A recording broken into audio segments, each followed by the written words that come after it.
দিনহাটা ১ নম্বর ব্লকের ভ্যাটাগুড়ি ২ গ্রাম পঞ্চায়েতের বিজেপির দলের উপপ্রধান দীপক বর্মনের বাড়িতে পুলিশের তল্লাশি, ভাঙচুর ও তাণ্ডবের অভিযোগ তুলে পথ অবরোধ করে বিক্ষোভ দেখালো ভারতীয় জনতা পার্টি। মঙ্গলবার বেলা ১টা নাগাদ দিনহাটা কোচবিহার সড়কের ভ্যাটাগুড়ি বাজারে এই অবরোধ শুরু হয়। পুলিশের আশ্বাসে ঘণ্টা দুয়েক পর অবরোধ উঠে যায়।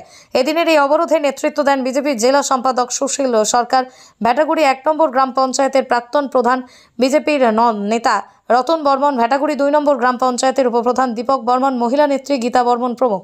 এদিনের এই পথ অবরোধে বক্তব্য রাখতে গিয়ে বিজেপি নেতা রতন বর্মন বলেন, গতকাল গভীর রাতে একদল পুলিশ বিজেপি নেতা ভ্যাটাগুড়ি ২ নম্বর গ্রাম পঞ্চায়েতের প্রধান দীপক বর্মনের বাড়িতেই যায়। তারা তল্লাশির নামে ভাঙচুর ও তাণ্ডব চালায়, পাশাপাশি দীপক বর্মনের ভাইকে মারধর করে। এটা কিছুতেই মেনে নেওয়া যায় না। পুলিশ তৃণমূলের হয়ে কাজ করে চলেছে।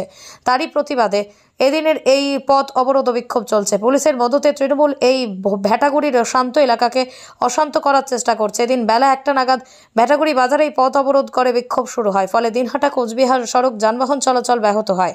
রাস্তায় আটকে পড়ে বহু যাত্রীবাহী গাড়ি, দুর্ভোগে পড়েন সাধারণ যাত্রীরা। খবর পেয়ে ঘটনাস্থলে ছুটে আসে পুলিশ। প্রসঙ্গত উল্লেখ্য, ১০০ দিনের বকেয়া অর্থ প্রদানের জন্য সহায়তা কেন্দ্র খোলা হচ্ছে। এই মর্মেই সোমবার ভ্যাটাগুড়িতে তৃণমূলের তরফ থেকে প্রচার চলছিল। সেই প্রচারের গাড়ি ও মাইক ভাঙচুরের ঘটনা ঘটে। বিজেপির বিরুদ্ধে অভিযোগ তুলে দিনহাটা কোচবিহার সড়কের ভ্যাটাগুড়ির মহাকাল ধাম এলাকায় পথ অবরোধ করে তৃণমূল কংগ্রেস। এরপরই রাতে ভ্যাটাগুড়ি ২ নম্বর গ্রাম পঞ্চায়েতের উপপ্রধানের বাড়িতে পুলিশের তল্লাশির সময় ভাঙচুর ও তাণ্ডবের অভিযোগে ভ্যাটাগুড়ি বাজারে পথ অবরোধ করল ভারতীয় জনতা পার্টি। লোকসভার ভোট যতই এগিয়ে আসছে, দিনহাটার বিভিন্ন এলাকার সঙ্গে সঙ্গে ভ্যাটাগুড়ি এলাকায় রাজনৈতিক উত্তাপ যেন ক্রমশ বেড়ে চলেছে। বললো দিনের বেলা, রাত্রিবেলা আপনারা তাণ্ডব করলেন। আমার ভাই কি দোষ করেছে বলুন তো? ওর পাশা লাল করে দিয়েছেন, কি অবস্থা হচ্ছে? কেন করেছেন এটা? আপনাদের কি এটা কর্তব্য নাকি? ওটা পাবলিককে, পাবলিক একটা, ও তো সাধারণ না।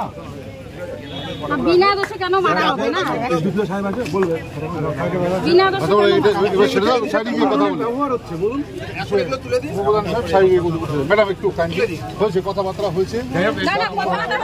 আকাশ ছোঁয়া ইটের দাম বাড়ি তৈরিতে দিচ্ছে বাধা। তবে ইট কেন, সিমেন্ট ব্লকে তৈরি করুন, খরচ হবে আধা। শাহিনা এন্টারপ্রাইজ, এখানে আধুনিক মেশিনে তৈরি করা হয় সকল প্রকার ব্লক, যা দেখতে খুবই সুন্দর ও অত্যন্ত মজবুত।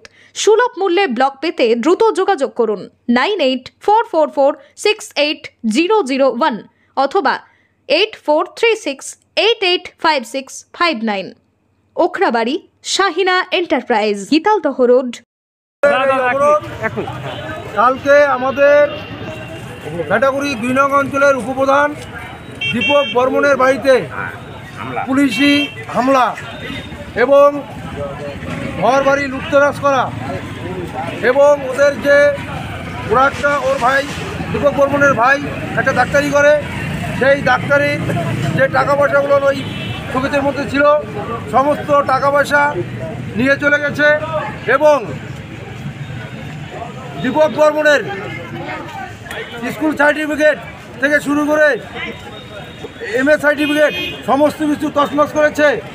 এই সব কাণ্ডকলাপ কালকে এসডিপিও সাহেব নিজে উপস্থিত ছিলেন ওখানে।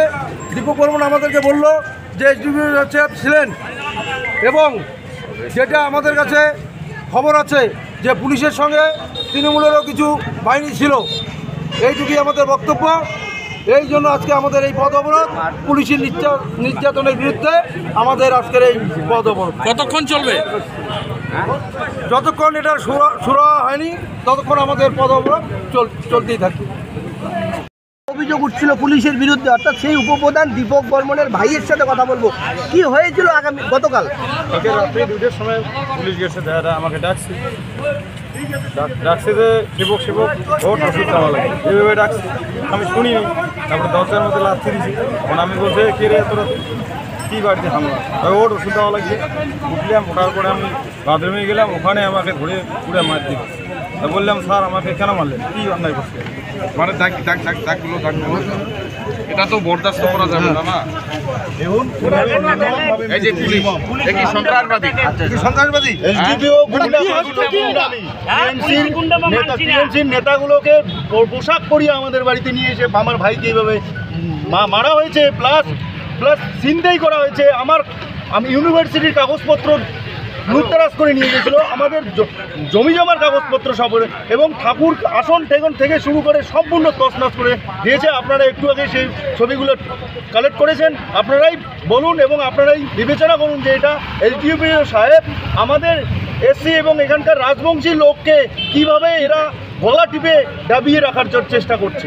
এটা হচ্ছে আমাদের দায়িত্বপ্রাপ্ত দিনাটা এসডিপিও অফিসারের কাজ কর্ম। আপনি কি পেশার সঙ্গে যুক্ত? আমি কৃষি করি, ডাক্তারি বাড়িতে প্র্যাকটিস করি একটু করে। এই কি নাম আপনার? আমার নাম মনোরঞ্জন, বেশি